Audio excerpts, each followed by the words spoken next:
এটা কি রান্না হয়েছে বলো? সবার পছন্দের একটা জিনিস, ঝুরঝুরে আলু ভাজা, বিয়েবাড়ির স্টাইলে, মানে অনুষ্ঠান বাড়ির স্টাইলে। বাদাম ভাজা, তার সাথে শুকনো লঙ্কা ভাজা। ওই মেশিনটা দিয়ে গ্রেট করে যেভাবে ছাঁকা তেলে ভাজতে হয়, বাদামগুলোকে ভেজে নিয়ে শুকনো লঙ্কা ভাজা দিয়ে এইভাবে মানে গরম ভাতে ডাল আর একটা লেবু চিপে এই আলু ভাজাটা দিয়ে পুরো ভাতটাই খেয়ে নেওয়া যায়, তাই না?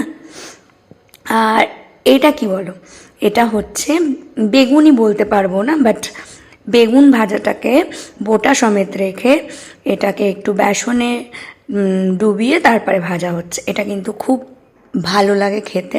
এটা বেগুনি ঠিক নয়, তো তোমরা এভাবে ট্রাই করতে পারো। এইভাবে বাচ্চাদের দিলেও বাচ্চারা ভালো খায়।